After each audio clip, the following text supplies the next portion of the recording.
आपके सामने पढ़ूंगा। फिर उसने कहा, किसी मनुष्य के 2 पुत्र थे।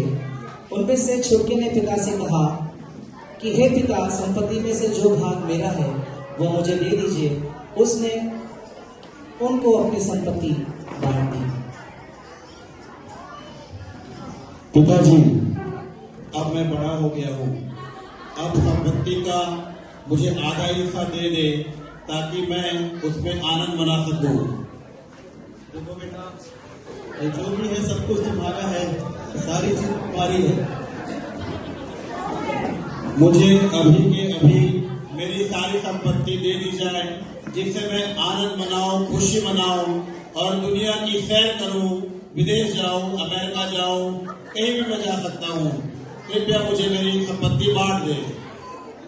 तुम्हारी क्या ये अंतिम इच्छा है?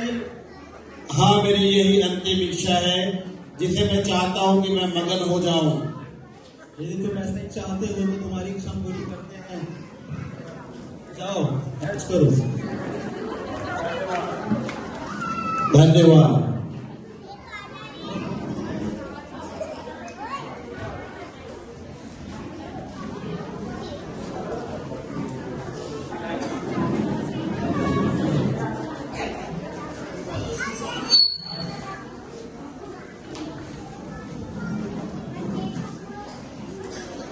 छोटे पुत्र ने अपने पिताजी से संपत्ति का आधा भाग ले लिया और वो उस संपत्ति को लेकर दूर देश चला गया और वहां पर उसने बहुत मजे किए, खूब घूमा, खूब एंजॉय किया, खाया पिया, मौज किया। हम देख सकते हैं खा पी के कितना मोटा हो गया है। और जब संपत्ति के सारे रुपए और पैसे जब समाप्त हो गए, तब हम देख सकते हैं इसकी क्या हालत हुई। अब मेरे पास कुछ भी पैसा बचा नहीं, मैं बर्बाद हो गया। मुझे भाई यूसुफ जैसे के लोगों के साथ मुझे खाना पड़ा। अब मैं कहीं का नहीं रहा। अब मैं सोचता हूँ कि मैं अपने पिता के घर जाऊँ, क्योंकि वहाँ पे जो नौकर भी है वो भी उत्तम से उत्तम भोजन को खाते हैं। तो मेरा यहाँ रहना और सुअरों के साथ खाना व्यर्थ होगा।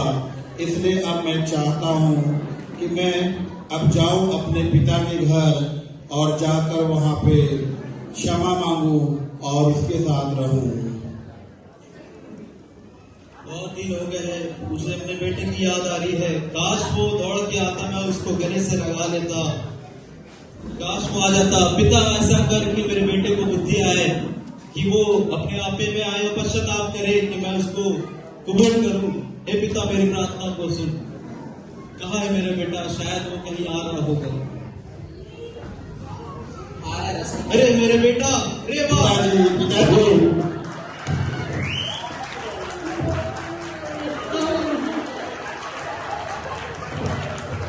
अच्छा से अच्छा वस्त्र लाओ मेरे बेटे के लिए, सोने का अंगूठी लाओ, हीरे का मोती लाओ मेरे बेटे के लिए। कुछ नया नया पार्टी करो, जयमाल करो, मेरे महावीर नगर पूरी बैठो। आज मेरा बेटा घर वापस आया है। ये बेटा चप्पल के दम मिल गए हैं। एक मिनट पिताजी, क्या हुआ बड़े बेटे? पिताजी, मैं आपका बड़ा लड़का हूँ और ये बहुत गलत निर्णय है आपका। जो पुत्र आपका छोटा था, उसने क्या बोलते अपनी संपत्ति को लेकर जाके अय्याशी में उड़ा दिया और आपने उसे हृदय से माफ कर दिया। ये बहुत गलत बात है पिताजी। बेटा, जो मेरा है वो तेरा है। छोटा बेटा खो गया था, वो वापस आ गया है। बेटा, ऐसा हो कि माफ करने वाला बड़ा होता है। सब कुछ संपत्ति तुम्हारा है, मेरे पास तो सब तुम्हारा ही होगा। परमेश्वर भी हमको ऐसे ही माफ करता है। यदि तुम एक दूसरे को माफ नहीं करोगे तो परमेश्वर भी तुमको कैसे माफ करेगा बेटा। तो आइए एक साथ मिलकर हम एक दूसरे को क्षमा करें, पुरानी बातों को, छोटे बेटे को ग्रहण करें।